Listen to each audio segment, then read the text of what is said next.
संत रामपाल जी महाराज एक ऐसे महान संत जिन्होंने अपनी सतभक्ति, तत्व ज्ञान, करुणा और सेवा के बल पर समाज में नई मिसाल कायम की है। संत रामपाल जी महाराज की अगुवाई में उनके सभी सतलोक आश्रमों से समाज कल्याण के अद्भुत कार्यों ने समाज को सुनहरे भविष्य की एक नई उम्मीद दिखाई है। संत रामपाल जी महाराज से नाम दीक्षा लेने के बाद लाखों लोगों की लाइलाज बीमारियां जैसे कैंसर, एड्स आदि ठीक हुई। संत जी के ज्ञान से प्रेरित होकर उनके अनुयायियों ने लाखों यूनिट रक्तदान किया। संत जी ने लाखों बहन बेटियों का दहेज मुक्त विवाह करवाया।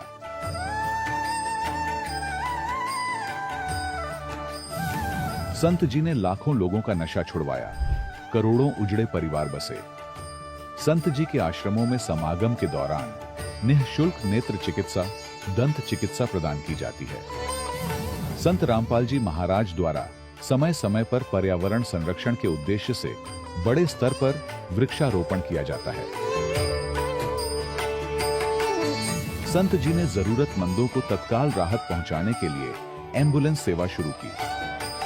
संत जी अपने अनुयायियों को देहदान के लिए प्रेरित करते हैं, जिससे मानवता की सेवा और चिकित्सा क्षेत्र में सुधार हो सके। संत रामपाल जी महाराज के सभी आश्रमों में हर रोज निःशुल्क भंडारा आयोजित किया जाता है, जहां हर वर्ग, हर जाति और हर धर्म के लोग एक साथ बैठकर भोजन करते हैं।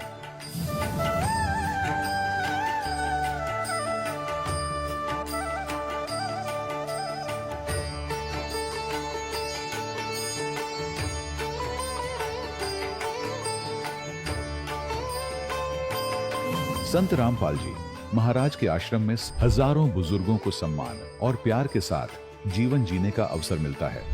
उनके खाने, रहने और स्वास्थ्य की पूरी जिम्मेदारी संत रामपाल जी महाराज उठाते हैं।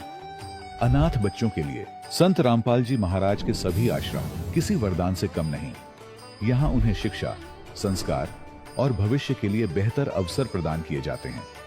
चाहे बाढ़ हो, भूकंप या महामारी, संत रामपाल जी महाराज और उनके अनुयायी हमेशा ही जरूरतमंदों के लिए सबसे आगे खड़े रहते हैं। कोविड महामारी के दौरान संत रामपाल जी महाराज के आश्रमों से करोड़ों लोगों के लिए भोजन, दवाइयां और जीवन रक्षक सामग्रियां उपलब्ध कराई गई। चाहे गरीब की मदद हो या किसी शोषित और पीड़ित वर्ग के हक और सम्मान की लड़ाई, संत रामपाल जी महाराज ने हमेशा ही उनकी दबी आवाज को सरकारों तक पहुंचाया है और उन्हें उचित न्याय दिलवाने में अहम भूमिका अदा की है। समाज में आध्यात्मिक और सामाजिक मूल्यों के प्रति जागरूकता लाने में संत रामपाल जी महाराज हर कदम पर मानवता के सच्चे सेवक साबित हुए हैं। संत रामपाल जी महाराज का जीवन हमें सिखाता है कि सच्ची सेवा वही है जो निस्वार्थ भाव से की जाए। आइए हम भी इस महान सेवा के कार्य में इस महान संत से जुड़ें और संत रामपाल जी महाराज से नाम दीक्षा लेकर अपने जीवन को धन्य बनाएं।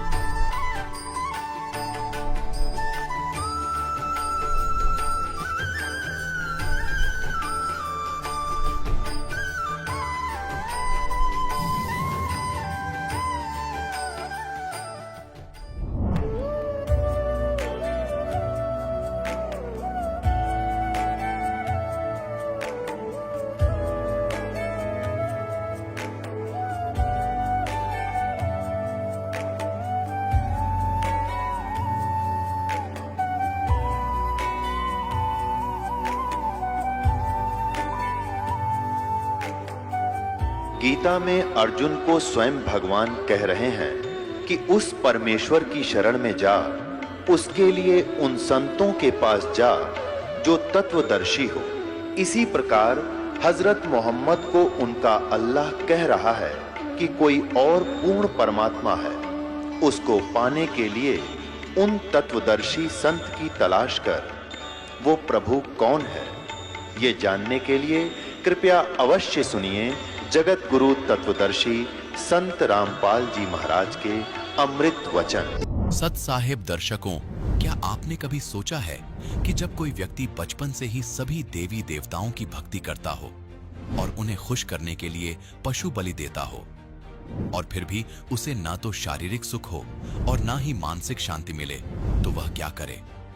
दर्शकों, ऐसी ही कहानी थी महाराष्ट्र के रहने वाले प्रकाश लाल सिंह पवार जी की। प्रकाश जी ने अपने जीवन में सुख की तलाश में मंदिर, मस्जिदों के बहुत चक्कर लगाए और पशु बलि जैसे कि अमानवीय कर्म भी किए, लेकिन इसके बावजूद भी इनके जीवन में न ही सुख आया और न ही इन्हें शांति मिली, जिस कारण ये नशे की चपेट में आ गए। लेकिन दर्शकों, आज प्रकाश जी का कहना है कि जब से मैंने संत रामपाल जी महाराज की शरण ली है, तब से मुझे असली भक्ति का रास्ता मिल गया है। आज मेरे घर में सुख और शांति है। दर्शकों, आखिर संत रामपाल जी महाराज ने इन्हें ऐसी कौन सी जड़ी दे दी जिससे इनका नशा भी छूट गया और इन्होंने बलि देने वाली जैसी कुप्रथाओं को भी त्याग दिया? आखिर क्यों प्रकाश जी संत रामपाल जी महाराज को भगवान बता रहे हैं? आखिर क्या है इसके पीछे की सच्चाई? आइए सुनते हैं प्रकाश लाल सिंह पवार जी की कहानी, उन्हीं की जुबानी। सर नमस्कार। सत साहेब। सर क्या शुभ नाम है आपका? मेरा नाम प्रकाश लाल सिंह पवार। सर कहाँ से आए हैं आप? मेरा गांव गोविंदवाड़ी है, तहसील गेवराई, जिला बीड़, महाराष्ट्र। सर संत रामपाल जी महाराज से नाम दीक्षा कब लिया आपने? सर जी, रामपाल जी महाराज से दीक्षा हमने 1 जनवरी 2014 में ली है। सर संत रामपाल जी महाराज की शरण में आने से पहले आप क्या भक्ति करते थे? सर जी, पहले तो हम जो भी समाज में साधनाएं होती है वो भक्ति करते थे, और मैं बंजारा कास्ट से हूँ, बंजारा जात से। तो हमारे समाज में पहले देवी को बकरा काटते हैं, तो मैं गांव का नायक था, इसलिए वो बकरा काटना वो करते थे। और जो भी गांव में साधनाएं होती थी, जैसे कि महाराष्ट्र में विठल की पूजा होती है वारकरी संप्रदाय में, तो वहाँ पे सप्ताह होता है, सप्ताह में दान देना और जो भी साधनाएं थी वो करते थे। सर हिंदू समाज में प्रचलित पूजाएं जब आप कर रहे थे, तो फिर आपको संत रामपाल जी महाराज की शरण में आने की क्या आवश्यकता पड़ी?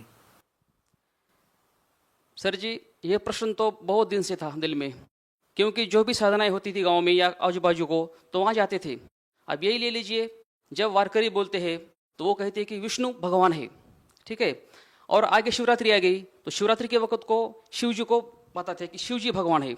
और दशहरा आ गया तो उसको और फिर देवी को बकरे काटना, और वहाँ पर बताते हैं कि भाई ये देवी ये भगवान है। ऐसे बहुत सारे थे। फिर दिल में प्रश्न आता था कि भगवान कौन है, ठीक है। इसलिए हमने पहले तो ये ज्ञान नहीं था और भक्ति क्या होती है पता ही नहीं था। ऐसे ही गेवराई में एक बार सत्संग हुआ, व्यास जी आए थे वहाँ पे, तो वहाँ से हमने गीता किताब लाई, गीता को पढ़ के देखा तो गीता में तो कहाँ है भगवान एक है, और संत भी हर कोई बताते कि भगवान एक है। फिर ये दिमाग में प्रश्न था कि भाई भगवान कौन है, ठीक है। फिर ऐसे करते करते एक बार हम बाजार को गया था, बुधवार का दिन था, तो वहाँ पर एक आदमी ज्ञान गंगा नामक किताब बेच रहा था। तो किताब हमने देखा तो मुझे वो किताब नहीं मिली। जब तक वहाँ मैं जाता वो गाड़ी जा चुकी थी, लेकिन हमारे गांव का एक लड़का था, उन्होंने वो किताब ले ली। मैं बोला एक किताब मुझे दे दो, तो वो बोला नहीं भाई मैं लाया हूँ। ऐसे 1-2 महीने गए और उसी दिन बाजार था, वहाँ पर हम गए, हमको ज्ञान गंगा किताब मिली और हमने पढ़ी। और उस ज्ञान गंगा में जो था तो सही ज्ञान था, और वो पढ़ने के बाद हमने उस ज्ञान को अपने गीता में मिलाया तो बिल्कुल सही था। इसलिए हमने संत रामपाल जी महाराज से जुड़ने का निर्णय लिया। सर संत रामपाल जी महाराज से नाम दीक्षा लेने के बाद आपको क्या लाभ मिले? सर जी, लाभ तो वैसे बताने को बहुत है। एक बार मेरे पिताजी बीमार हो चुके थे, उसको पैरालिसिस हो गया नीचे, तो हम हॉस्पिटल में गए। हॉस्पिटल में जाने के बाद डॉक्टर ने कह दिया भाई इसका बीपी बहुत हाई है, हम गारंटी नहीं दे सकते। बाकी जो मेहमान थे वो उसने भी बोले कि भाई आप इसको घर को ले जाओ, लेकिन मेरी वैसी कंडीशन नहीं थी। मैं बोला मैं अकेला हूँ और एक पिताजी अगर गिर गए तो उसकी जो देखभाल कौन करेंगे। हमने संत रामपाल जी महाराज से प्रार्थना करी और घर पर जाके जोत लगाई, और जोत लगाने के बाद जूस हॉस्पिटल में 1 दिन में मेरे पिताजी बैठ के खड़े हो गए और चलने लगे। ये लाभ हुआ। सर जी, पहले तो हम नशा करते थे, बकरे काटना, बकरे काट के फिर उस प्रसाद भी बांटना, और वो मांस खाने के बाद सभी गांव के लोग नशा करते थे और उसी में बैठकर हम भी नशा करते थे। तो मैं नशा के बहुत अधीन हो चुका था, नशा छोड़ना मुश्किल हो चुका था। और शराब पीने के बाद दिमाग में कंट्रोल नहीं रहता था, घर में आना, झगड़े करना, बीवी से झगड़े करना, मारपीट करना, ऐसे जंजाल में था। जैसे ये संत रामपाल जी महाराज का ज्ञान मिला, किताब पढ़ने के बाद हम आश्रम गए तो वहाँ पर नाम दीक्षा ली, और दीक्षा लेते ही जो ये सारे विकार थे, नशा है, जो कुछ भी हो, वो सब निकल गए। और ऐसा पवित्र ज्ञान मिला, ऐसा निर्मल ज्ञान मिला कि अब तक उस विकार के बारे में कोई भी ऐसा मन जाता नहीं। सर, जैसा कि आपने बताया कि संत रामपाल जी महाराज से नाम दीक्षा लेने से पहले आप देवी को बकरे की बलि चढ़ाते थे, मांस खाते थे, शराब पीते थे। तो सर, संत रामपाल जी महाराज से नाम दीक्षा लेने के बाद क्या अभी भी आप शराब पीते हैं, मांस खाते हैं? पहले तो हमें भूल थी, ज्ञान नहीं था, लेकिन ये सभी तो बच्चे परमात्मा के हैं। और जैसे परमात्मा से ज्ञान मिला और ज्ञान के हिसाब से हम फिर ये बकरे काटना ये सब छोड़ दिया। सर, जैसा कि आपने बताया कि पहले आप देवी को खुश करने के लिए बकरे की बलि तक देते थे, आपने नाना प्रकार की साधनाएं की और फिर आपने संत रामपाल जी महाराज से नाम दीक्षा ली और आपने बकरे काटना छोड़ दिया, शराब पीना छोड़ दिया। तो सर, संत रामपाल जी महाराज द्वारा दी गई साधना में और पहले जो साधना आप करते थे, उस साधना में आपको क्या भिन्नता नजर आती है? सर जी, जो पहला ज्ञान था वो ज्ञान तो आप पता चला है कि वो दंत कथा थी, किसी ने अपने मौखिक रूप से बताए हुए दंत कथा थी। और जो संत रामपाल जी महाराज ज्ञान देते हैं, यह शास्त्र प्रमाणित ज्ञान है। संत रामपाल जी महाराज गीता, गुरु ग्रंथ साहिब, वेद, पुराण, जितने भी विश्व में सभी धर्म ग्रंथ है, उसको खोल के उसमें जो सही ज्ञान है इसके बारे में बताते हैं। और जो हमने पहले सुना करता था, पिताजी ने बता दिया कि भाई इसको पूजो, ये भगवान है, उसके हिसाब से चलते थे। लेकिन जो रामपाल जी महाराज ज्ञान देते हैं, ये सभी शास्त्र प्रमाणित ज्ञान है। ये भिन्नता है। सर, आप भक्त समाज को क्या संदेश देना चाहते हैं? सर जी, संदेश तो हम नहीं दे सकते, प्रार्थना कर सकते हैं कि इस चैनल पे सत्संग आता है और उसके नीचे एक पीली पट्टी आती है, उस पीली पट्टी पे नंबर आता है, उस पीली पट्टी पे नंबर करो और वहाँ पे आपको किताब मिलेगी। और हर जिले में नामदान स्थल खुले हुए हैं, वहाँ पर आप लोग आकर नामदान ले सकते हैं और अपना कल्याण करवा सकते हैं। जी, बहुत बहुत धन्यवाद आपका। सत्सई। दर्शकों, अभी आपने सुने संत रामपाल जी महाराज से दीक्षा प्राप्त करके सुखी हुए भक्त के अनुभव। अब देखिए जगत गुरु तत्वदर्शी संत रामपाल जी महाराज के मंगल प्रवचन। कलयुग का एंड होगा, लास्ट का समय होगा, अंतिम समय। उस समय सभी प्राणी नास्तिक हो जाएंगे। कोई भगवान को चाहने वाला लाखों में एक होगा और सब कृतज्ञ होंगे, शराब मांस तंबाकू खाया करेंगे, सब दुराचारी हो जाएंगे, बहुत छोटे छोटे कद हो जाएंगे, आयु बहुत घट के 20 वर्ष की रह जाएगी और 5 वर्ष उसमें से खंड होगी। जैसे आजकल हम 100 वर्ष मानकर चलते हैं तो 80 और 75 90 तक कोई एक आधा ही पहुंचता है, नहीं तो 70 75 तक सभी चले जाते हैं शरीर छोड़कर। तो उस समय मैक्सिमम आयु जो कलयुग के अंत में मनुष्य की 20 वर्ष की होगी और 15 वर्ष तक सब मर लिया करेंगे, जवान भी हो लेंगे और वो सारे जो करना क्रिया कर लेंगे और बिल खोद कर रहा करेंगे। इतनी जनरेशन हो जाएगी, मकान नहीं बना पाएंगे और ज्यादा से ज्यादा 1.5 फुट का शरीर रह जाएगा इस प्राणी का। आप पिछले देख लो, पिछले इतिहास देख लो, अपने इस जीवन में देख लो कितना अंतर होता जा रहा है। एवरेज हाइट कितनी घटती जा रही है मनुष्य की। तो उस समय ऐसी स्थिति आ जाएगी, कच्चा मांस खाने लग जाएंगे, इतने दुराचारी लोग हो जाएंगे, कोई इज्जत और बेइज्जती का कोई हिसाब किताब नहीं रहेगा, कोई व्यवहार ठीक नहीं रहेगा किसी व्यक्ति का। तो उस समय तो भक्ति का नाम में नहीं चल सकता। तो अब ये बिचली पीढ़ी है, ये क्रीम है, ये समय है कलयुग का क्रीम। और ये अब पुण्यात्माओं के हृदय में, सबके हृदय में भगवान की चाह है। वो दूसरी बात है कि वो जो जहाँ साधना कर रहे हैं वहाँ उनसे कोई लाभ तो मिल नहीं रहा, फिर भी उनको कहीं और भी पता चलता है कि वहाँ शायद भगवान है, तो वहाँ भी दौड़ जाते हैं। तो ये समय अभी परमात्मा ने इसलिए रखा था। अपने आत्माओं जैसे ये दास पहले भगवान विष्णु श्री कृष्ण का कट्टर पुजारी था, फिर इसके पैरेलल हनुमान जी आ जाते तो उनका कट्टर पुजारी, फिर अपना घरेलू देवता बाबा श्याम जी याद आ जाता, वो भी श्रद्धा उतनी है। शंकर भगवान की चर्चा आती, वो भी उतना ही प्यारे। ये जो साधनाएं हम कर रहे थे और हमें कोई अपने संस्कार प्रारब्धवश लाभ हो रहे थे, तो हम ये सोचा करते ये भगवान ना निठाट कर रखे। अब इनका इतिहास देखा, इनकी जीवनी देखी कि ये तो खुद कहते हुए हम ना तो किसी ने लाभ दे सकते ना किसी को हानि कर सकते। हानि तो यूं नहीं कर सकते, ये देवता अच्छी आत्मा है, और लाभ देने का इनकी पावर नहीं, तो ये तो न्यूट्रल है। इनको हम सब समर्थ मान रहे थे। या गलती हमारे गुरुओं की थी, इन शंकराचार्य आचार्यों और आचार्यों की थी।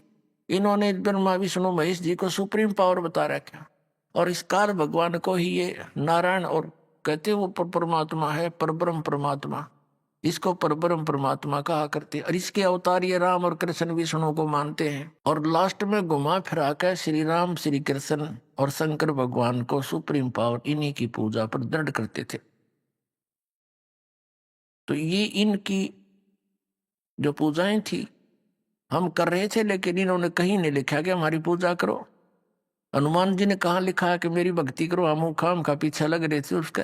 वो तो भगत आदमी था और वो खुद भक्ति करता था। कोई भक्त है आप बुद्धिमान शिष्ट, और उसकी कोई और पूजा कर माथा टेक है, बुद्धिमान तो ये कहेगा ना भाई गुरु जी से नाम ले, मेरा इतना ब्योत नहीं है, मैं भी भक्ति कर और तू भी कर, उन्हीं से उपदेश ले।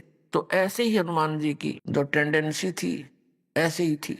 और हम क्या, हमारी तो एक वो भाव बना हुआ है इस काल प्रेरणा से, जैसे कोई हीरो है?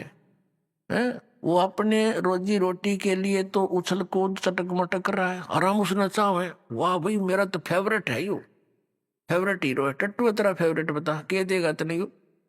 तो नो इस हनुमान के पीछे लाग लिया, पहलवान था, पहाड़ उठा लिया, अच्छे गढ़ दिए हुए, लंका फूक दी, हम इस पर प्रभावित हो गए। अब कहने का भाव दास का ये नहीं है कि ये कोई बुरे व्यक्ति थे या बुरे भगत थे, नहीं, ये नेक आत्मा थी, लेकिन पूज्य नहीं थे, आदरणीय है। अब जो प्रसंग चल रहा है उसी पर आते हैं कि परमात्मा इस तत्व ज्ञान को देने के लिए स्वयं ही इस धरातल पर आते हैं और अपनी अच्छी आत्माओं को मिलते हैं, उनको तत्व ज्ञान से परिचित कराते हैं। तो यहाँ अब ये कलयुग का जो समय आ गया है, ये पीक टाइम है, ये प्राइम टाइम है, या बिचली पीटी है। और परमात्मा ने कहा था, धर्मदास मेरी लाख दुहाई, ये सार शब्द की तबार ना जाई। सार शब्द एक तो मूल ज्ञान है, ये मूल ज्ञान जो दास आपको बता रहा है ये तत्व ज्ञान है, दिया हुआ कबीर भगवान का। दास तो एक है टेप रिकॉर्डर, और उसका भेजा हुआ दास है, उसका कुत्ता है। आप उसके बच्चे हो, आप धनी हो, आप धनियों की हानि हो रही है, चोर लगे हुए हैं, क्योंकि आप सतभक्ति ना करके नकलियां का फंसे हुए हो। इसलिए आपको भौंक भौंक कर जगा रहा है कि संभलो, जागो, तुम्हारी चोरी हो रही है, तुम्हारा अनमोल धन नष्ट हो रहा है। अब जो पुण्यात्मा होते हैं वो कुत्ते की आवाज को सुनकर धनी होते हैं, वो अवश्य जागते हैं। निर्धन तो पड़ा रहेगा, उसने सोचा 2 थाली पड़ी है, ठा ले जाएगा, को उठाओगा था, सोवन ठाटते।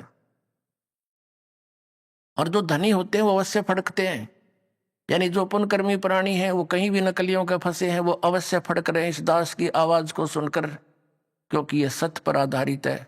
वो केवल निराधार कथाएं सुना रहे हैं, वो दूसरे नकली पंथ और संत। तो पुण्यात्माओं, अब वो समय आ गया है। परमात्मा ने 600 वर्ष पहले कहा था कि एक समय आएगा धर्मदास, पूरे विश्व में मेरा ही ज्ञान रहेगा और पूरे मेरे बच्चे मेरे को पहचानेंगे और मेरी शरण में आवेंगे, सतनाम का नाम लेकर के सतलोक जाएंगे। वो 2 अक्षर का मंत्र है सतनाम।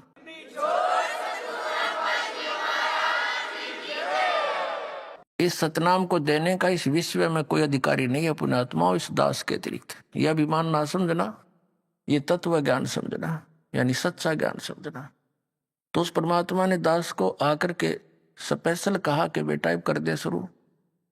सन 1997 में इस दास को परमात्मा आकर मिले और कहा कि अब यह समय आ गया है, अब खोल दे इस पिटारे को, भंडारे को, और तेरे साथ रहूंगा, चिंतित मत होना।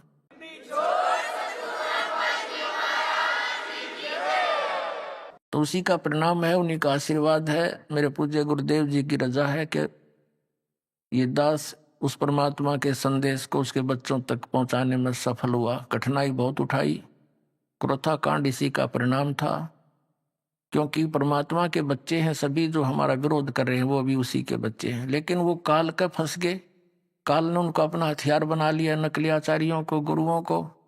लेकिन समर्थ के सामने इन नकलियों की पारी बसावकों ने अपने कर्म बिगाड़े, कर्म खराब कर लिया उन लोगों ने, और ये पाप के भागी बन गए।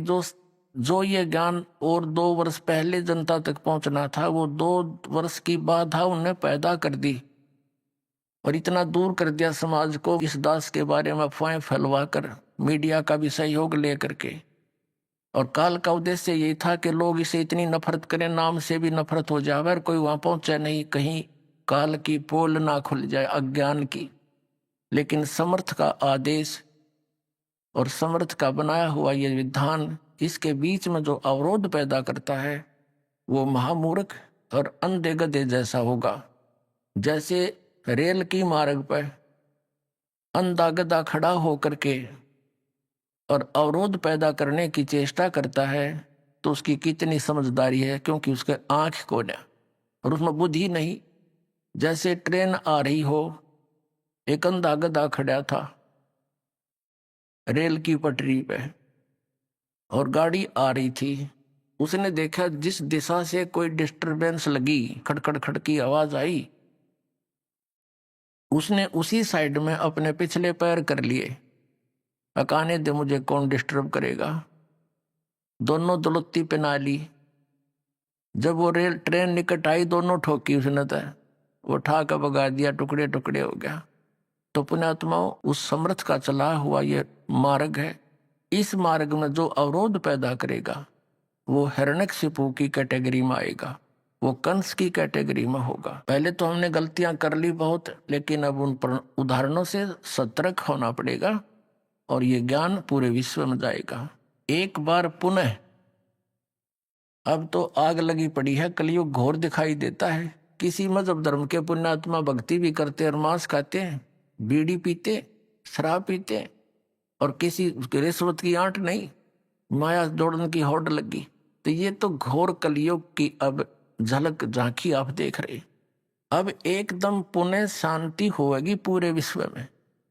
इतने प्यार से रहा करेंगे, इन कोठी और बंगले बनाने की होड़ खत्म हो जाएगी, ज्ञान से हो जाएगी।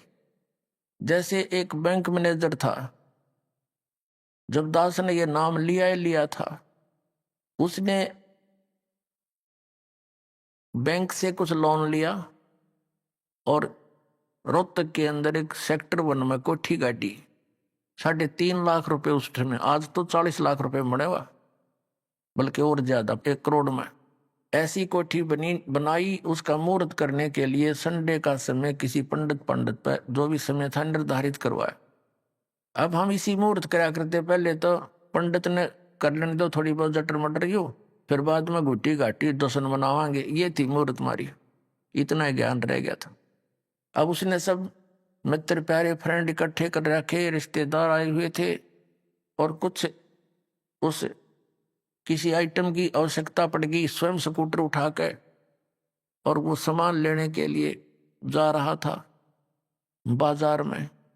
मेडिकल मोड़ के ऊपर एक स्कूटर टकरा गया, 2 व्हीलर से 2 व्हीलर, और पड़ गया। पड़ते ही कनपट्टी लागी फुटपाथ पे, वहीं पर मृत्यु होगी।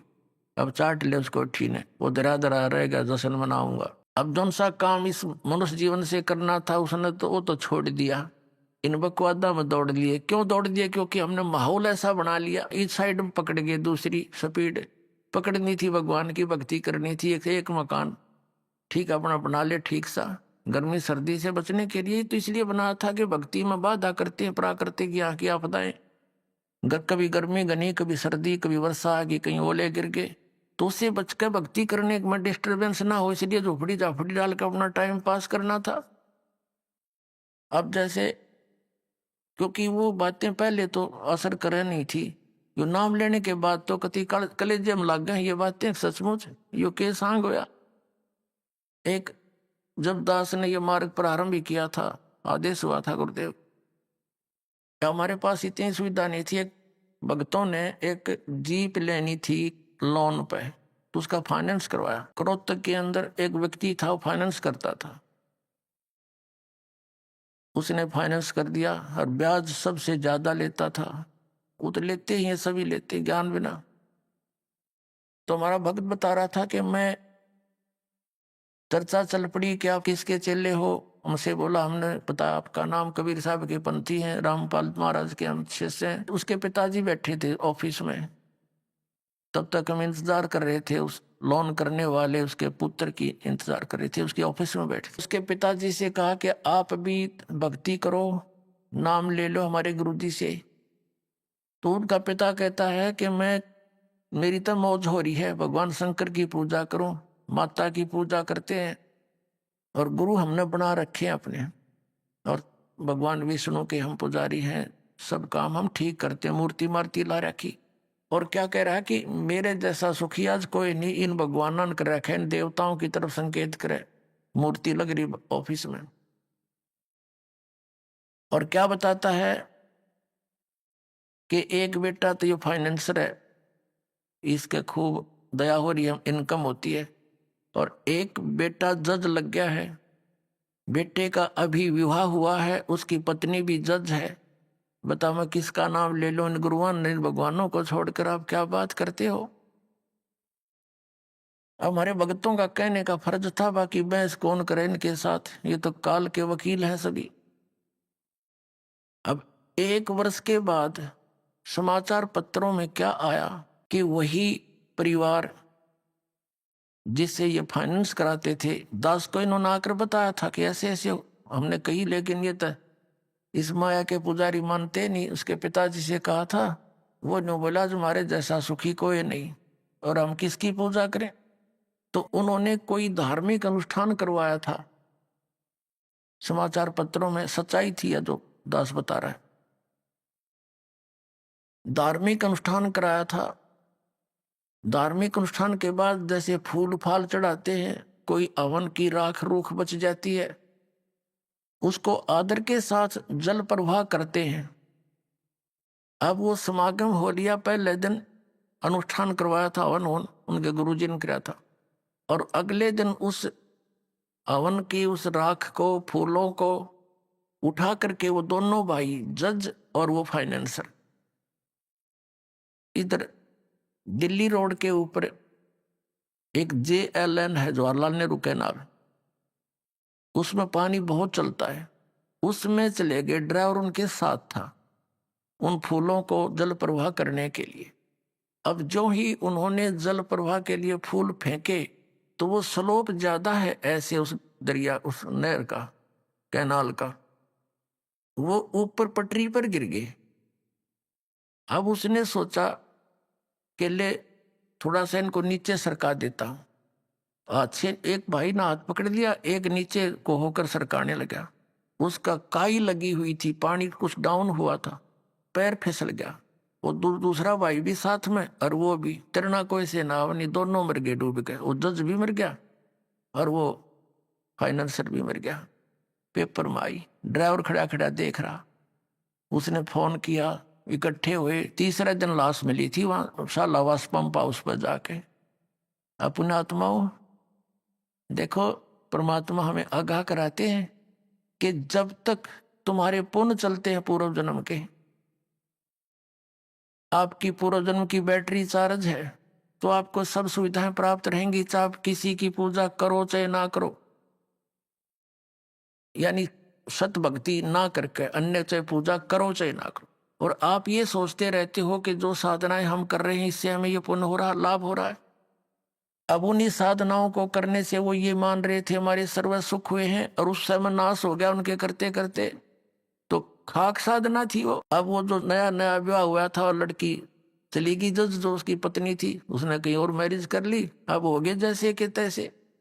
तो पुण्यात्माओं, जो काम करना चाहिए था वो तो छेड़ा भी कोई ना, वो तो स्टार्ट भी नहीं किया। तो अब इस सत्संग से आपके अंदर प्रेरणा होगी, क्योंकि भगवान का आदेश है ये।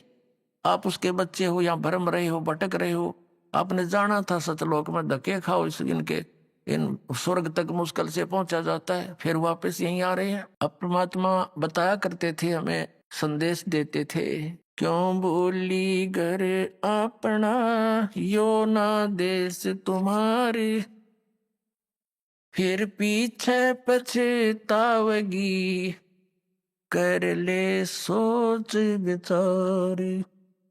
बिन सतगुरु पावे नहीं, घर अपने की राह। संतों शरण लाग कर, सोरत शब्द समा।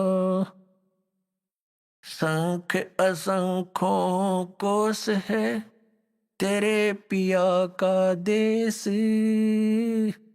एक पलक में पाइए, ले सतगुरु उपदेश। सोन सलैली गैल है, गगन मंडल के माही। बिना प्रेम पावे नहीं, चाहे करोड़ समाधि ला। नितानंद लो लायक, चढ़ो मैल मंजार। फेर न भव जल आइए, ये स्वप्ना संसार। होले सुहागण सुरता त्यारे, मालिक घर जाना है तू तो। होले सुहागण सुरता त्यारे, मालिक घर जाना है तू तो। होले सुहागण सुरता त्यारे, मालिक घर जाना है। तेरा सोन सखर बरतारे, मालिक घर जाना है। तेरा सोन सखर बरतारे, मालिक घर जाना है तू तो। होले सुहागण सुरता त्यारे, नाले धोले ओढ़ पैर लेकर 16 श्रृंगार। नाले धोले ओढ़ पैर लेकर 16 श्रृंगार।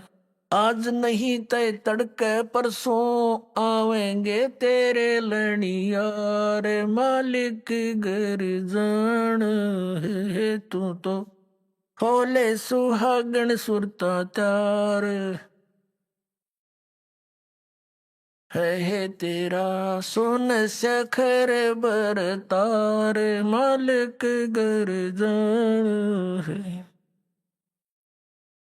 तेरे साथ की कितनी जाली, तू क्यों लारी वार।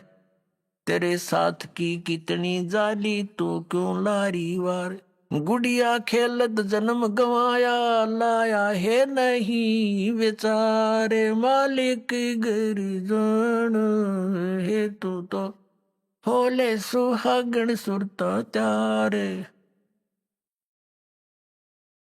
है तेरा सोन सखर बरतार। मालिक घर जान।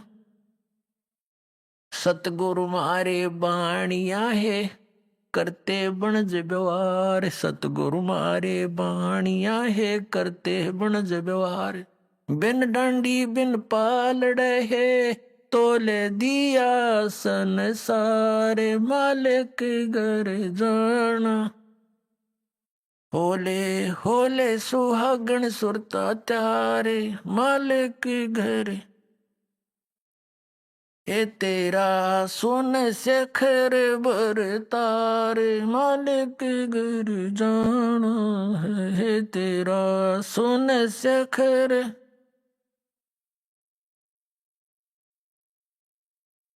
सोन सखर में सेज पिया की, आस आस कर ले प्यार। सोन सखर में सेज पिया की, हंस हंस कर ले प्यार। कह कबीर सुनो मेरी सजनी, वहां लूटो है अजब बहार। मालिक घर जाना है तू। होले होले सुहागण सुरता त्यार। मालिक घर तेरा सोन सखर बरतार। वे सुन शिखर में सेज पिया की, हंस हंस कर ले प्यार। सुन शिखर में सेज पिया की, हंस हंस कर ले प्यार। कह कबीर सुनो मेरी सजनी, वहां लूटो है अजब बहार। मालिक घर जाना है बोले, होले सुहागण सुरता त्यार। जाना है तेरा सुन शिखर बर तारे। मालिक घर जाना है तेरा सुन शिखर बर तारे। मालिक घर जाना है। अब परमात्मा ने क्या बताया है, इस आत्मा को ना जाने कितने प्रकार से ऐसे झंझेड़ने की चेष्टा की है, ना जाने कितने प्रकार का ज्ञान देना चाहा है। पुणात्मा जैसे कुएं में बाल्टी गिर जाती है और उसको निकालने के लिए हुक होते हैं, कांटे बोल रहे हैं उसको, हुक से बना करके ऐसे उल्टे सुलटे से और 20-25 कट्ठे ही जुगाड़ कर दिया जाता है उनका, एक कड़े में लपेट दिए जाते हैं, रस्सा बांध कर वो कुएं से निकालने के प्रयत्न किया जाता है। बाल्टी तो वो एक हुक में उलझ सकती है, एक से एक ही पर्याप्त था, लेकिन नहीं, इसलिए उल्टे ये कई डालने पड़ते, ना जाने कौन से में उलझ जावा, एक तक पासे घूमता रहा है। तो परमात्मा ने हमें जगाने के लिए, तत्व ज्ञान से चिपकाने के लिए, हर काल के इस कुएं से निकालने के लिए, कबीर साहब कहते हैं इतनी बाणी बोल दी और जितना बाड़ू रेत, अरिस बोले जीव के एक निहारी हेत। कि क्या बताते हैं, पर भी लेन जात है दुनिया, हमारा ज्ञान किने नहीं सुनिया। तो ये इतनी बाणी इसलिए बोली है, ना जाने कौन सी खटक जा किसका और वो उड़ जा माल्य के कांटे में और निकल जा इस कुएं से, निकल जा इस चेहरे से।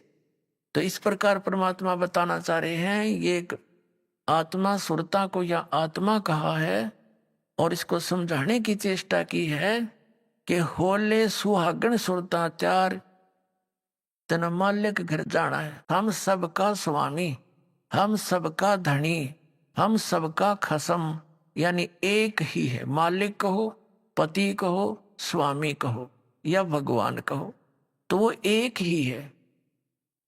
अब इस आत्मा को ये कह रहे हैं परमात्मा अपनी ही महिमा एक डबल रोल करके हम तक बता रहे। वैसे तो कबीर परमेश्वर जी ने कई बार कहा कि आई एम गॉड, हम ही अलख अल्लाह हैं, कुतुब गौस और पीर, यानी हर तरह के, जैसे कोई साधु रूप में, पीर रूप में, पैगंबर यानी संदेश वाहक, तत्वदर्शी संत जगत गुरु बनकर मैं ही आता हूँ। और हम ही अलख अल्लाह हैं और कुतुब गौस और पीर, गरीब दास खालिक धनी, मेरा नाम कबीर। ए स्वामी सृष्टा में और सृष्टि मेरा तीर, दास गरीब अधर बसों में अवगत सत्य कबीर। मैं सतलोक में रहता हूँ ऊपर और वहां से चल कर आता हूँ आपके लिए, गोता मारूं स्वर्ग में जा बैठूं पाताल। कह कबीर ढूंढता फेरूं अपने हीरे मोती लाल। तो अब यदि भगवान बार बार कहते मैं भगवान हूं तो कोई नहीं सुनता उनकी बात ने, इसलिए उन्होंने अपने आप को एक दास बताया और हमारे लिए उदाहरण दिया कि यहाँ यदि किसी ने अभिमान किया वो भगवान प्राप्ति नहीं कर सका, ना कर सकेगा। तो इसलिए अपने आप को दास बोला और हमारे लिए उदाहरण दिया कि तुम भी बच्चों ऐसे ही रहना, यहाँ जीव का कोई अस्तित्व नहीं है। कहते मर्द गर्द में मिल गए वो रावण से रणधीर, कंस के सी चाणूर से वो हिरणा कुश बलवीर। तेरी क्या बुनियाद है तू जीव जन्म दर लेत, गरीबदास एक नाम बिना तेरा खाली रह जा खेत। तो कहते मर्द गर्द में मिल गए वो धरती तोले थे, बिरन मट्टी को प्राप्त हुए गधे की योनि भोग रहे हैं। तो यहाँ तो दास बनकर है, सबसे किसी को दुखी नहीं करे, मन कर्म वचन से भी किसी को पीड़ा देने की चेष्टा भूल कर नहीं करना। आपकी भक्तिहीनता हो जाएगी, भगवान आपसे नाराज हो जाएगा। तो धीरे धीरे हमने उतना शिष्ट बनना है जितना भगवान को हम पसंद हों। अब क्या बताते हैं परमात्मा, तेरा सुन शिखर में, सुन शिखर में सुन माने आग, सबसे वोकम प्लेस जहां और अन्य वस्तु ना हो, उस सुन के पार करके उसकी शिखर में, उसकी टॉप में, वहां तेरा पति रहता है, यानी तेरा मालिक है, वो सतपुरुष है। और वो परमात्मा स्वयं कहते हैं, ए स्वामी सृष्टा में सृष्टि मेरे तीर, दास गरीब अधर ऊपर अधर बसूं, ऊपर रहता हूं सबसे टॉप मोस्ट प्लेस पे, और हम अवगत सत कबीर। तो यहां परमात्मा उसी तरह संकेत कर रहे हैं कि नाले धोले ओढ़ पैर ले। अपन आत्मा सुहागण कौन होती है? जिस लड़की का विवाह हो गया तो वह सुहागण हुई, और जिसका विवाह नहीं हुआ वो कंवारी है। कंवारी है तो अपने पति के घर वो जाएगी कैसे? वो तो कंवारी है, अभी अपने पिता के घर पे ही है। तो हम जिन्होंने उपदेश प्राप्त हो गया, आप सब आत्माओं को जिनको दीक्षा मिल गई, तो आप सुहागण हो गए। और जब लड़की का विवाह हो जाता है, विवाहित हो जाती है, तो पहले एक विशेष वो होता था, जैसे बच्चे को भेजने के लिए बहुत से आइटम तैयार करने पड़ते थे, और लड़की को भी चिंता हो जाती थी, अपने कपड़ों की कढ़ाई कुढ़ाई का वाला गिरा करती। तो क्या बताते हैं कि इस राम नाम के धन रूपी इस दहेज ने इकट्ठा कर ले, यो दहेज तू लेकर जागी, और ये सब तेरे अंदर जैसे 16 श्रृंगार कर ले। कौन से 16 श्रृंगार? शील, संतोष, विवेक, अक्षमा, भाव, भक्ति, दान का भाव बनना, इस तरह 16 प्रकार के एक साधक के। वैसे तो लड़कियों को 16 श्रृंगार कहे गए हैं, लेकिन भगत के जो श्रृंगार हैं वो कर ले, जिससे तू अपने पति को प्यारी लगे। यानी मांस, शराब, तमाकू ना खाना, आन उपासना नहीं करनी, और ये शील, संतोष, विवेक, दया भाव, नम्रता, एक बहुत अच्छा मृदु भाषा, इस तरह के जो आपके श्रृंगार हैं भक्त के, यदि आप इन श्रृंगारों से युक्त हैं तो भगवान को अच्छे लगोगे। ये उदाहरण दे रहे।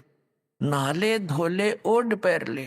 नहाना धोना क्या है? सत्संग रूपी इस अमृत सरोवर में आत्मा के मैल तार ले।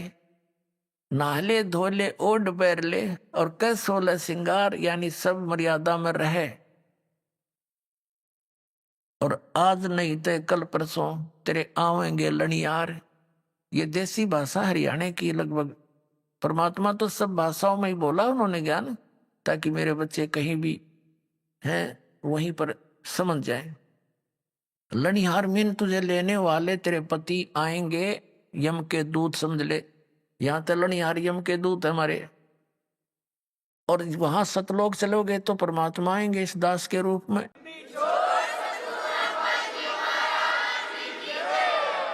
आज नहीं तो कल परसों, यानी एक दिन तो मृत्यु होनी ही है आपकी, यहां तो रहना ही नहीं किसी ने। तो चलने की तैयारी करनी पड़ेगी। जो सुहागण होगी, यानी जिन्होंने नाम ले लिया, गफलत नहीं करना। वो तो कभी भी आ सकते हैं लेने के लिए, अब तो हम प्राय हो गए हैं। तो इसके विषय में बताया है, तेरे साथ की कितनी जाली तू क्यों लारी वारे, गुड़िया खेलत जन्म गवाया तन लाया नहीं बेचारे। अपन आत्मा पहले हम छोटे छोटे थे, जब हमारी बहनें बुआएं उनकी ठीक दर दिया करते, ठीक निर्धारित समय कर देते थे ससुराल जाने का। तो उस ठीक से पहले वो क्या करती थी, अपना कपड़े करते थे 40 तीड़ अगलियां की, ये 20 तीड़ बारलियां की। तील बिन सेट, वो कपड़ों के सेट को तीड़ बोला करते। घाघरा हुआ करता भरा सा, उसमें जुगल कुर्ता है, चुंदड़ी, वह तीड़ बोला करते कंप्लीट सेट को। तो वो टेलर आते थे वहां, घर पे ही उन कपड़ों को सील जाते थे, तो टुकड़े बच जाते थे कपड़ों के। तो छोटी बहनें जो होती थी, छोटी छोटी बालक, वो क्या करती थी, उन कपड़ों को उठा के और ऐसे ही तय करके और बना लेती थी। ये 20 अगलियां की, 12 पिछलियां की हैं, और उनको एक गठड़ी बांध के छोटी सी पोटली में उसमें रख लेती, और रोज खेलने के समय निकाल लेती, एक एक न एक, या अगलियां की या पिछलियां। और कोई भाई या दूसरी बहन उसके उस चीथड़े ने, उस कातर, इतनी कतर ने, लीर ने कोई निकाल लेता, वह गिनती ना पाई 40 तय, तो रोवर पा पीटा है, इसने मेरी तीड़ निकाल ली, हाय मेरी तीड़ निकाल ली। अब वो रोए बुरी तरह। उन्होंने पूछा क्या हो गया? कि मेरी तीड़ निकाल ली, इतनी थी, एक कम पाई, इसने का निकाली। वो फिर वापस दे दे तो वह राजी हो जा। तो ये खेल थे। और जब वह बच्ची गुड़िया खेला करती, एक गुड्डा और एक गुड़िया बना लेती थी चीथड़ों के, हैं, फिर उनका ब्याह करती, और फिर उसका सातवा गठड़ी सर पर धरकर का चाली तो ससुराल साल, यानी इस तरह खेला करती थी। तो फिर जब वो लड़की बड़ी हो जाती है, सियानी हो जाती है, और फिर उसको वो ओरिजिनल तिल, यानी वो सेट ऑफ सूट, वो ओरिजिनल तीड़ मिलती और ओरिजिनल पति दुल्हा मिलता, तो फिर वो लड़की क्या उन गुड्डा गुडिया वाले खेल खेल सकती है? क्योंकि उसको ज्ञान हो गया ओरिजिनल वस्तु का, फिर वो उन गीथड़ों के साथ कभी नहीं खेल सकती। तो अभी तक हम जो भी इस संसारिक सुख को कलेक्शन करने में लाग रहे हैं, कार हो, कोठी हो, बुढ़ा है, पता नहीं पंखे हो, कूलर हो, फलाना हो, जैसा भी, और इसी खेल को खेलते खेलते हम मर जाते। और जब हम इस तत्व ज्ञान से परिचित होकर सियाणे हो जाएंगे, फिर हमने उस गुड़िया वाला खेल दिखाई देगा। जब वो लड़की बड़ी होती है, फिर अन्य बच्चे जब खेलते हैं उनको बालक दिखाई देते हैं, और बालक से ये कोई तीर थोड़ी, तीर था अब मिली मुझे पति, तो अब मिला असली गुड्डा। तो पुण्यात्माओं, अब आप, इसलिए परमात्मा कह रहे हैं कि गुडिया खेलत तन जन्म गंवा दिया, लाया नहीं बेचार। ये संसारिक सुविधाएं यहीं इकट्ठी करके मृत्यु हो जाती है और यहीं छोड़ जाते हो। कोठी बनाई और एक दिन भी ना रह पाया, मृत्यु होगी। चल 10-20 दिन या साल, 2 साल, 10 साल उसमें रह भी लिया तो क्या काम आई? मृत्यु होगी। मृत्यु होती है सतभक्ति ना करने से। वो कुत्ता बन के उस गली में बैठता, उसको ठीक ही छाया में, और आते जाते मारन लठ हो गया, फिर वो काम सारा बिगड़ गया। अब क्या बताते हैं? सतगुरु मारे बानिया है, करते बनज व्यवहारे, बिन डांडी बिन पालड़े, यो तोल दिया संसारे। हमारे सतगुरु वो बिजनेसमैन है, बानिया मीन बिजनेसमैन, आत्मा का सौदा करते हैं और बगैर किसी डंडी यानी बगैर किसी तराजू के पूरे विश्व को तोल दिया, सबके ज्ञान को दिखा दिया इनका कितना ज्ञान है। बिन डंडी और बिन पालड़ा, ये तोल दिया संसार इस तत्व ज्ञान से, माप कदर दिया किसकी कितनी स्थिति है, किसकी कितनी वैल्यू और वजन है। सुन शिखर में सेज पिया की वो हंस हंस कर ले प्यारे, कह कबीर सुनो मेरी सजनी, लूटो वो अजब बहारे। कि जिस सुख को आप यहाँ खोज रहे हो, नमक की बोरी में मिष्ठान ढूंढ रहे हो, ये कभी नहीं हो सकता। ये भूल जाना, यहाँ के स्वर्ग में भी सुख नहीं है जिसको सुख कहते हैं। ये झूठा सुख है, अस्थाई सटे है सबका, और वहां स्थाई सटे होगा। अपनात्मा हमारे पवित्र सदग्रंथ क्या ज्ञान देते हैं, और परमात्मा ने वही ज्ञान बताया था। मन तू चल रे सुख के सागर, जहां शब्द से दूरत नागर। मन तू चल रे सुख के सागर, जहां शब्द से दूरत नागर। अब सुख सागर परमात्मा कहते हैं, इस नमक की बोरी से निकलो। और फिर तुमने देखो, परमात्मा ने करने नो दीदार महल में प्यारा एक शब्द है परमेश्वर कबीर जी का, उसमें सारा कुछ बताया है सतलोक का, और लास्ट में ये बता दिया ये उस सतलोक की नकल कर रखी है, ये डुप्लीकेट बना रखे इस काल ने अपनी माया के द्वारा। ब्रह्मलोक के अंदर एक नकली सतलोक, नकली अलखलोक, अगमलोक और अकैलोक, ये उसकी फोटोकॉपी कर रखी है, पर वो वस्तु वो नहीं है। तो ये बूरा की बोरी में और नमक की बोरी में कोई अंतर नहीं होता जब तक टेस्ट ना कर ले। टेस्ट करने से जानकारी होती, तो दोनों एक जैसी लगती है जब पास पास रख दे जाते। तो ऐसे ही इस काल का लोक तो नमक की बोरी है, और सतलोक वो सुख सागर, यानी पूरी उस बोरी में मीठा ही मीठा होता है। अपने आत्माओं, जैसे आज का प्रसंग चला था कि यहाँ सुख नहीं है, और यहाँ स्थायी कोई भी जीव नहीं है। आज यहाँ मनुष्य जीवन में चाहे कोई राजा बना है, 1 मिनट में मृत्यु हुई, फिर चलो स्वर्ग में थोड़ा बहुत समय बचा हुआ होता, फिर गधा बनो, फिर नरक चलो चलते। यह स्थायी सथा नहीं है। अभी आपने सुने संत रामपाल जी महाराज के मंगल प्रवचन। आइए अब सुनते हैं संत रामपाल जी महाराज से नाम दीक्षा लेकर सतभक्ति करके अद्भुत लाभ प्राप्त करने वाले अनुयायी के विचार। दर्शकों, क्या हो जब मनुष्य अपने जीवन में सच्चे सुख और शांति की तलाश में सभी प्रकार की भक्ति साधनाओं को अपनाता है, लेकिन फिर भी उसे किसी भी भक्ति साधना से लाभ नहीं मिले तो वह हार कर संतों की शरण में चला जाता है। दर्शकों, ऐसी ही कहानी थी पंजाब के रहने वाली नीरिंदर कौर जी की।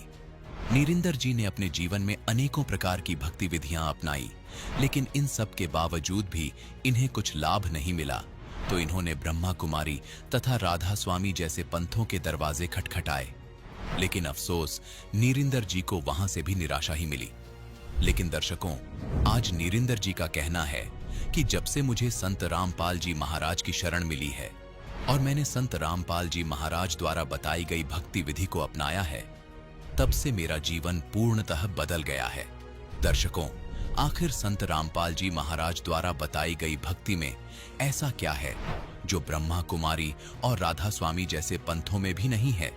आखिर क्यों नीरिंदर जी जैसे लाखों लोग अन्य पंथों को छोड़कर आज संत रामपाल जी महाराज की शरण में आ रहे हैं?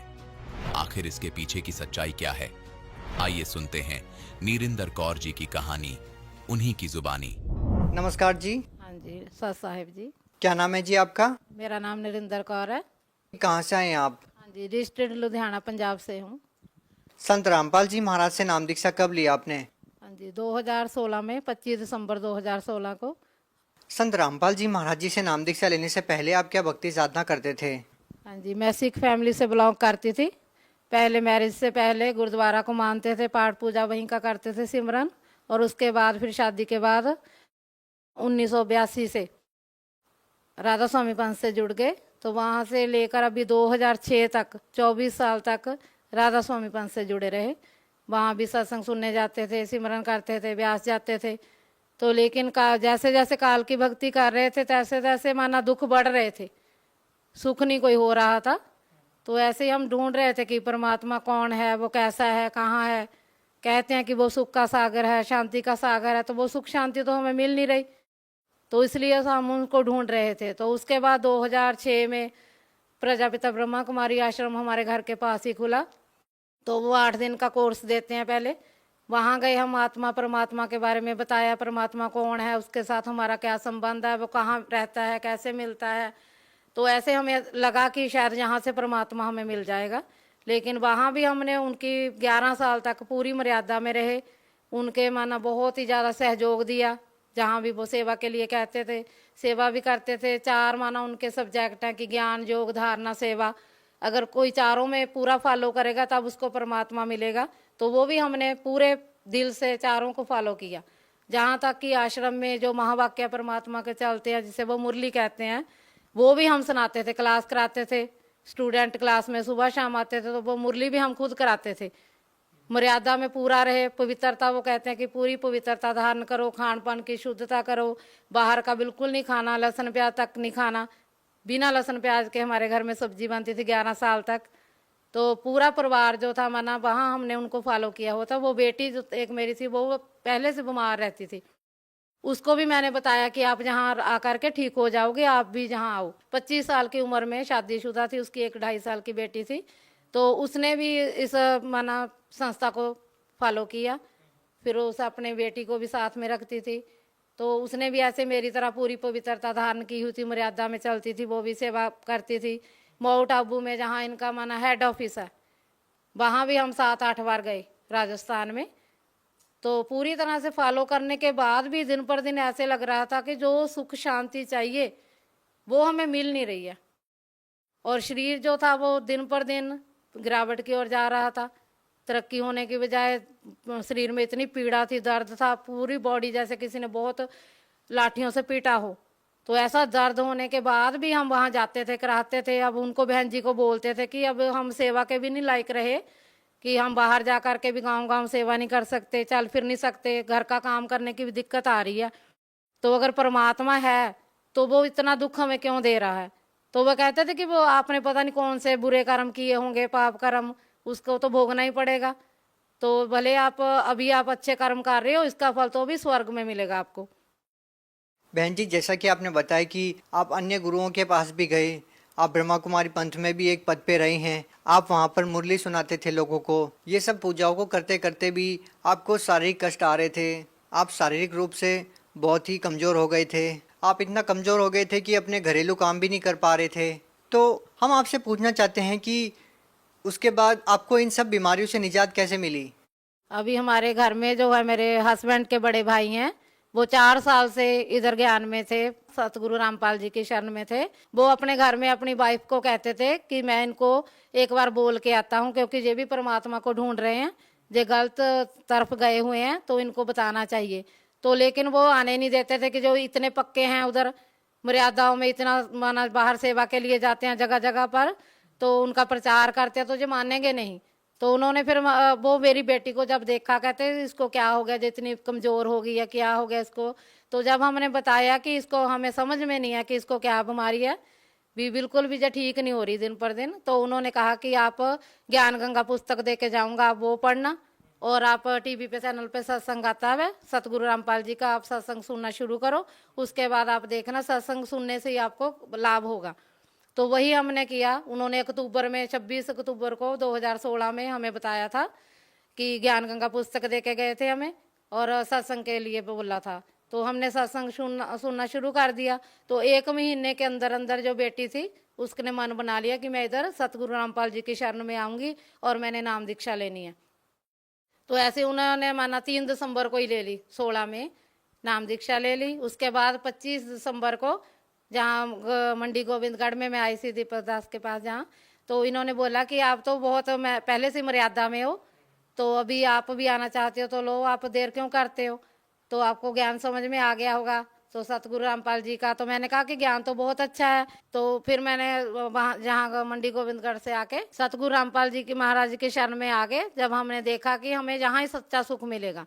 बहन जी, संत रामपाल जी महाराज से नाम दीक्षा लेने के बाद आपको क्या लाभ मिले? हाँ जी, जहाँ से उसी दिन से हमें लाभ मिलने शुरू हो गए। मेरे शरीर की जो बीमारियाँ थी उसके लिए मैंने कोई विशेष इलाज नहीं करवाया, कोई भी दवाई वगैरह नहीं ली। क्या क्या बीमारी थी आपको? हाँ जी, मेरे सर्वाइकल था, डिस्क था, गोड्डे चिकनगुनिया हो गया था, उसकी वजह से गोड्डे नहीं चलते थे, जोड़ों का दर्द था। तो बिल्कुल असमर्थ थी मैं काम करने में, बैठे रहती थी, सोचती थी काम कैसे करूं। क्या आपने कोई इलाज भी करवाया था? हाँ जी, इलाज पहले तो बहुत इलाज करवाए, लेकिन गुरुजी से नाम दीक्षा लेने के बाद मैंने कोई भी विशेष इलाज नहीं करवाया, सतभक्ति शुरू कर दी। सतगुरु रामपाल जी महाराज की शरण में आने से बाद मैं बिल्कुल ठीक होगी, 100% बिल्कुल ठीक होगी मैं। और क्या लाभ मिले? हाँ जी, वो बेटी जो मेरी बीमार थी वो भी बिल्कुल ठीक होगी, मैं भी बिल्कुल ठीक हूँ। हस्बैंड ने भी मेरे वहाँ नहीं मेरे पीछे गए, वो ब्रह्मा कुमारी आश्रम में नहीं गए वो, तो जहाँ उन्होंने भी सतगुरु रामपाल जी महाराज से नाम दीक्षा ले ली। बहन जी, हम एक चीज़ देखते हैं कि जब भी कोई श्रद्धालु संत रामपाल जी महाराज से नाम दीक्षा लेता है तो वो नशा छोड़ देता है। क्या आपके परिवार में भी ऐसा कोई शख्स है जिन्होंने संत रामपाल जी महाराज से नाम दीक्षा लेने के बाद नशा छोड़ दिया? हाँ जी, मेरे हस्बैंड ही करते थे, वो बीड़ी वगैरह पीते थे, तो हम उनसे कहते रहते कि आप संत रामपाल जी महाराज की शरण में आने से आप बीड़ी भी छोड़ सकते हो, तो उन्होंने भी नाम दीक्षा ले ली, अब बीड़ी भी छोड़ दी उन्होंने। बहन जी, आखिरी प्रश्न आपसे पूछना चाहेंगे कि आप भगत समाज को क्या संदेश देना चाहते हैं? हाँ जी, भगत समाज से यही प्रार्थना करते हैं कि हम भी बहुत उस परमात्मा के लिए बहुत घूमे, बहुत ढूंढा उसको। शुरू से ऐसे था कि हम कौन हैं, कहाँ से आए हैं, वो परमात्मा कौन है, वो सच्चा सतगुरु कौन है, तो उसको ढूंढते थे, लेकिन वो कहीं नहीं मिला। हमने पूरे दिल जान से उसको ढूंढा भी, उसकी मर्यादा का भी पालन किया जो भी बताया गया। तो यहाँ आकर के गुरु संत सतगुरु रामपाल जी की महाराज की दया से हम बिल्कुल तंदुरुस्त हैं, बिल्कुल ठीक ठाक हैं। तो हम सबको यही कहना चाहते हैं कि आप परमात्मा सतगुरु रामपाल जी महाराज की शरण में आओ, नाम दीक्षा ले करके अपना कल्याण कराओ। बहुत बहुत धन्यवाद। सत साहिब।